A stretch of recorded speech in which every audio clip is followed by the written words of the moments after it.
السلام علیکم ورحمۃ اللہ وبرکاتہ۔ بسم اللہ الرحمن الرحیم۔ قدرت کا انتقام، دوستو دل دہلا دینے والی یہ داستان لازمی سنیے گا۔ یہ تقسیم ہند کا ایک سچا واقعہ ہے۔ جیل کی سزائے موت کی کال کوٹری تھی، خوفناک سناٹا تھا۔ زیرو ورلڈ کا بلب گھپ اندھیرے کو تھوڑا سا روشن بنا رہا تھا۔ 5 بائی 5 فٹ کا چھوٹا سا خانہ اس کو قبر سے بھی زیادہ تنگ لگ رہا تھا۔ بہر شدید بارش ہو رہی تھی۔ اس کے پتھرائے ہوئے دماغ میں خیال گزرا، کیونکہ بادلوں کی ہلکی ہلکی گرج خوفناک سناٹے کو چیر رہی تھی، لیکن ان کی چمک، بارش کی ہلکی پھوار اور ٹھنڈی ہوا کے تازہ ترین جھونکوں سے وہ محروم تھا۔ آج اسے محسوس ہوا کہ بارش کتنی بڑی نعمت ہے۔ کال کوٹری کا کھانا بھی تو آج رات نہ آ سکا تھا۔ کھانا نہیں ملے گا آج، پتہ نہیں کیا ہوا۔ شاید بارش کی وجہ سے گاڑی دیر سے پہنچے گی۔ جیل کے سنتری نے فولادی دروازے پر لگی چھوٹی سی کھڑکی کھول کر اسے بتا دیا اور کھڑکی بند کر دی۔ اس کو کھانا نہ ملنے کا کوئی غم نہیں تھا، لیکن 5 دن بعد ایک انسانی آواز جو اس سے مخاطب تھی، اس کے سننے کی خوشی تھی، کیونکہ وارڈن بغیر کچھ کہے کھانا اہنی دروازے کے نیچے سے سرکا دیتا تھا۔ بھائی میری بات تو سنو، وہ تڑپ کر اٹھا۔ میرے سے 2 باتیں تو کر لو۔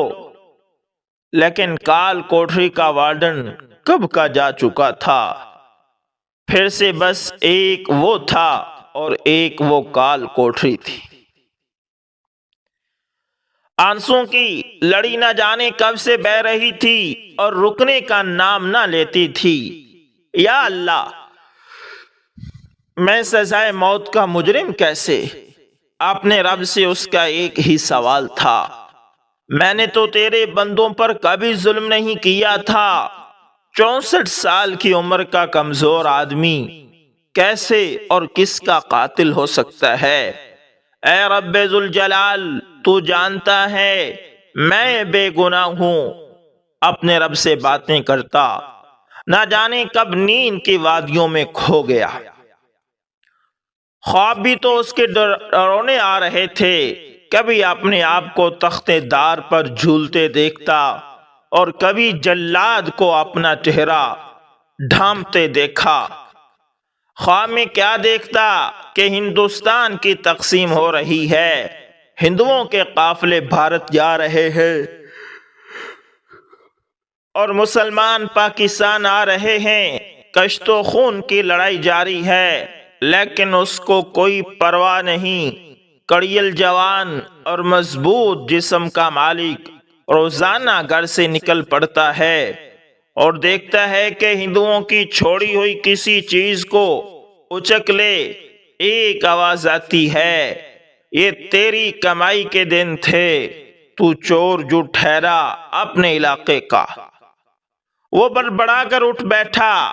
یوں محسوس ہو رہا تھا جیسے آواز بہت قریب سے آئی ہے۔ وہ واقعی ایک چور تھا، لیکن بعد میں چوری سے تائب ہو کر کوئی کام شروع کر دیا تھا۔ اس کو یاد آیا کہ ایک ہندو قافلہ اپنی بھینس کو ایک درخت سے باندھ کر چھوڑ گیا تھا، کیونکہ بھینس درد ذی کی وجہ سے بہت ایسا چل رہی تھی اور قافلے والوں کو جان کا خطرہ تھا، اس لیے بھینس کو چھوڑ گئے۔ جب یہ اس درخت تک پہنچا تو بھینس کا بچہ ہو چکا تھا اور چند گھنٹوں کا تھا۔ اس نے بھینس کی درخت سے رسی کھولی اور چلتا بنا۔ بچہ بھی ماں کے ساتھ ساتھ ہو لیا۔ اس نے دیکھا کہ بھینس بچے کی وجہ سے آہستہ آہستہ چل رہی ہے اور مڑ مڑ کر اس کے ساتھ ملنے کا انتظار کرتی ہے۔ چور کو بھینس بیچنے کی جلدی تھی اور بچہ اس میں رکاوٹ تھا۔ اس نے بندوق نکالی اور بھینس کے بچے پر فائر کر دیا۔ بچڑا تڑپ تڑپ کر مر گیا۔ بھینس نے آسمان کی جانب سر اٹھایا اور پھر جھکا دیا۔ چور نے منڈی لے جا کر بھینس کو بیچ دیا اور سستی سی زرعی زمین لے لی۔ کھیتی باڑی سے اس کے دن پھر گئے، شادی ہو گئی، بچے ہو گئے، وقت بہت اچھا گزر رہا تھا کہ اچانک گاؤں کا ایک بااثر آدمی قتل ہو گیا اور الزام اس پر آ گیا۔ کال کوٹری کا فولادی دروازہ دل خراش چڑچڑاہٹ کے ساتھ ایک بار پھر کھلا۔ اس کی سوچوں کا تسلسل یکایک ٹوٹ گیا۔ جیل سپرنٹینڈنٹ اس کی کوٹری میں داخل ہوا۔ میاں تاج دین ولد میاں رحمت دین، کل تمہیں فجر کے بعد سورج طلوع ہونے سے پہلے پھانسی دے دی جائے گی۔ اپنی آخری خواہش بتا دو، آخری کھانا کیا کھانا چاہتے ہو وہ بھی بتا دو۔ کل تہجد کے وقت وارڈن تمہیں گرم پانی کی بالٹی دے گا، آخری غسل کر لینا اور وارڈن کو اپنے وارثوں کے نام لکھوا دو جن سے تم آخری ملاقات کرنا چاہتے ہو۔ تاج دین ہکا بکا رہ گیا۔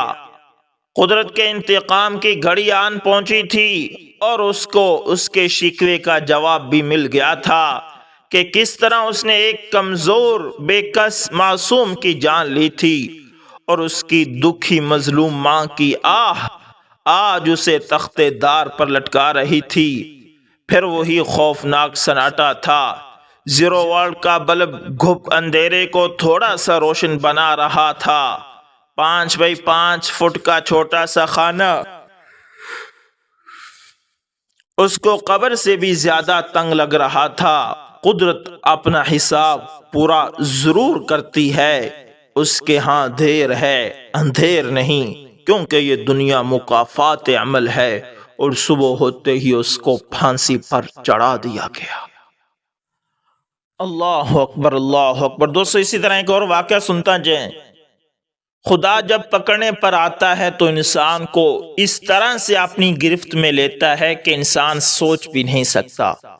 بہت کم لوگ ہوتے ہیں جب وہ اللہ تعالیٰ کی پکڑ میں آ جاتے ہیں تو وہ سمجھ جاتے ہیں کہ ان کی غلطی کیا ہے۔ ایسے ہی ایک کردار زکیہ طیب کا بھی تھا۔ وہ انتہائی خوبصورت اور پروقار خاتون تھی۔ بظاہر اس میں کوئی عیب بھی نہیں تھا، خوش اخلاق اور عبادت گزار بھی تھی۔ وہ ان چند خوش قسمت لوگوں میں سے تھی جن پر سب رشتے ہی مطمئن ہوا کرتے ہیں۔ لوگ اس کی اور اس کے شوہر کی محبت کی مثال دیا کرتے تھے، مگر آج وہ اپنی زندگی کے آخری ایام میں شدید ترین تکلیف اور اذیت کا شکار تھی۔ اس کا شوہر فوت ہو چکا تھا۔ اولاد مختلف جگہوں پر سے اس کا علاج معالجہ کرا رہی تھی، لیکن بظاہر اس کی تکلیف میں کوئی بھی کمی نہیں ہو رہی تھی، یہاں تک کہ تھک ہار کر اولاد نے اس کا علاج بند کروا دیا تھا۔ ان دنوں وہ سارا دن کمرے میں پڑی رہتی تھی۔ جب کسی کے پاس ٹائم ہوتا تھا تو وہ اس کی جا کر خبر گیری کر لیتا تھا۔ کسی بہو کو اس کی ذات کی کوئی خاص پرواہ نہ تھی، البتہ جب کبھی بیٹیوں کو فرصت ملتی ہے اور وہ آتی ہیں تو وہ اپنی ماں کی خدمت ضرور کیا کرتی تھی۔ ایک دن اس کی بڑی بیٹی اس کے سر کو اپنی گود میں رکھ کر دبا رہی تھی اور اس نے آہستہ سے اپنی ماں سے پوچھا تھا کہ ماں جی، میں آپ سے ایک سوال پوچھنا چاہتی ہوں، اگر آپ ناراض نہ ہوں تو مجھے اجازت دے دیجئے۔ اس نے اپنی بیوی بیٹی کو، بڑی بیٹی یہاں بیوی لکھا ہو، اس نے اپنی بڑی بیٹی کو سوال پوچھنے کی اجازت دے دی تو اس کی بیٹی نے سوال کیا کہ ماں جی، آپ مجھ سمیت بہت ساری خواتین کے لیے ایک نمونہ تھی۔ زندگی گزارنے کا ایک آئیڈیل تھی، لیکن پھر کیا وجہ ہے کہ آپ آخر میں اتنی مشکلات اور پریشانیوں میں شکار ہو گئی ہیں؟ اپنی بیٹی کا سوال سن کر وہ کچھ دیر کے لیے خاموش ہو گئی، جیسے سوال کو اگنور کرنا چاہ رہی ہو۔ لیکن اس کی بیٹی نے جب تیسری بار اپنے سوال کو دہرایا تو اس نے اپنی بیٹی کے چہرے پر ہاتھ پھیرتے ہوئے اس کا چہرہ اپنے لبوں کے قریب لایا اور اس کے کان میں بتانے لگی کہ مجھ میں ایک بہت بڑا عیب تھا۔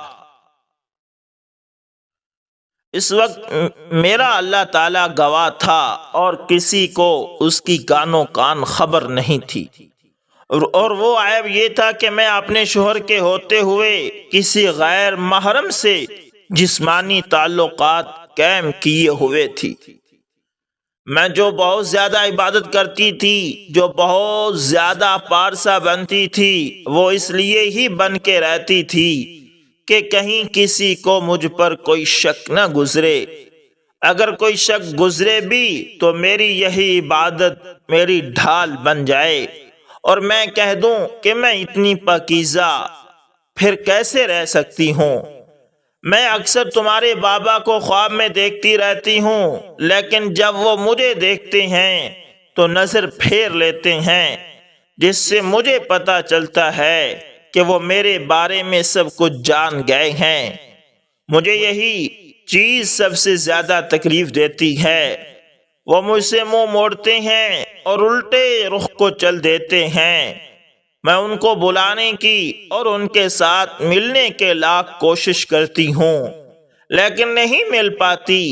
جب میں اپنی اس دنیاوی تکلیف کو سوچتی ہوں تو بھی میرے ذہن میں ایک وہی گناہ آتا ہے، ایک وہی بات آتی ہے، کیونکہ میں عبادت فقط اس لیے کیا کرتی تھی کہ میرا گناہ چھپ سکے۔ مجھے اس بات سے کوئی غرض نہیں تھی کہ میرے خدا کا کیا حکم ہے یا میرے خدا مجھ سے کتنا ناراض ہو رہے ہیں۔ شاید یہی وجہ ہے کہ مجھے دنیا میں عزت تو ملی رہی، لیکن میں دنیا اور آخرت دونوں میں کامیاب نہ ہو سکی۔ اپنی بیٹی کو اپنا واقعہ سنانے کے بعد اس نے کہا کہ یہ واقعہ کسی اور کو نہ بتانا، کیونکہ اگر آج میرے جیتے جی یہ واقعہ کسی اور کو پتہ چلے گا تو لوگ میری خبر گیری تک کرنا چھوڑ دیں گے، کیونکہ میں نے جو بھی عزت کمائی ہے یا لوگوں سے احترام پایا ہے وہ میں نے محض اپنی عبادت کے سہارے پر ہی پایا ہے۔ اور یقین کرو میرا خدا اتنا رحیم اور کریم ہے کہ وہ دلوں کے حال خوب جانتا تھا۔ وہ یہ بھی جانتا تھا کہ میں یہ عبادت کس لیے کر رہی ہوں، میری اس عبادت کا کیا مقصد ہے، اور اس بات کا علم ہوتے ہوئے کہ یہ عبادت میں بالکل بھی اللہ تعالیٰ کی رضا کو مد نظر رکھ کر نہیں بلکہ اپنے گناہ کو چھپانے کے لیے، اپنے لوگوں کے سامنے پاکیزگی رکھنے کے لیے کر رہی ہوں۔ اس کے باوجود اللہ تعالیٰ نے مجھے دنیا میں اتنی عزت دی تھی، اتنا مقام دیا کہ لوگ مجھے دیکھ کر اپنی نظریں جھکا لیا کرتے تھے۔ میں کئی بار مصلی پر بیٹھی ہوتی تھی اور میرے دل میں یہ خیال آتا تھا کہ میں جو یہ غیر محرم سے تعلقات قائم کیے ہوئے ہیں یہ غلط ہیں، مجھے یہ چھوڑ دینے چاہیے، لیکن میں پھر بھی اس کام سے باز نہیں آتی تھی، یہاں تک کہ وہ وقت گزرتا رہا اور دل بھر جانے پر میرا محبوب خود بھی مجھے چھوڑ گیا۔ یوں میری سب عبادتیں ریاکاری کی نظر ہو گئی، میری محبت بھی میرے ہاتھ سے نکل گئی اور میرا شوہر بھی حقیقت جانے بغیر اس دنیا سے رخصت ہو گیا۔ میں اس وقت کیا چاہ کر بھی نہ تو کسی سے معافی تلافی کر سکتی ہوں، یعنی میں اس وقت چاہوں بھی تو پھر بھی معافی تلافی نہیں ہو سکتی، اور نہ ہی دنیا کو چیخ چیخ کر اپنے عیب بتا سکتی ہوں، لیکن میں یہ سمجھتی ہوں کہ اس وقت مجھ پر جو عذاب آیا ہے، جو پکڑائی ہوئی ہے، اس کی اور کوئی وجہ نہیں بلکہ صرف یہی وجہ ہے کہ اپنے شوہر کے ہوتے ہوئے میں نے کسی غیر محرم سے تعلقات قائم رکھے، اور وہ تعلقات اس وقت عذاب بن کے میری زندگی میں آ گئے ہیں۔ میں تم کو اپنی زندگی کا نچوڑ بتانا چاہوں گی کہ زندگی میں سب کچھ کرنا، لیکن خدا کے غضب کو آواز نہ دینا۔ اور پتہ ہے خدا کے غضب کو آواز دینا کیا ہے؟ خدا کے غضب کو آواز دینا یہ ہے کہ جن چیزوں سے خدا نے سختی سے منع کر رکھا ہے ان چیزوں کو اختیار کر لینا۔ میں نے ان برائیوں میں سے صرف ایک برائی کو چن لیا تھا، اور وہ برائی آج میرے لیے عذاب بن کر کھڑی ہے۔ میرے دل میں اس وقت سب سے بڑا ڈر یہ ہے کہ پتہ نہیں مجھے مرتے وقت کلمہ بھی نصیب ہوگا یا نہیں۔ میں بستر مرگ پر پڑی اللہ تعالیٰ سے سچے دل سے توبہ طائب ہو رہی ہوں۔ مجھے اللہ تعالیٰ کی رحمت پر پورا یقین ہے کہ وہ رحیم اور کریم ہے، وہ میری توبہ کو قبول فرما لے گا۔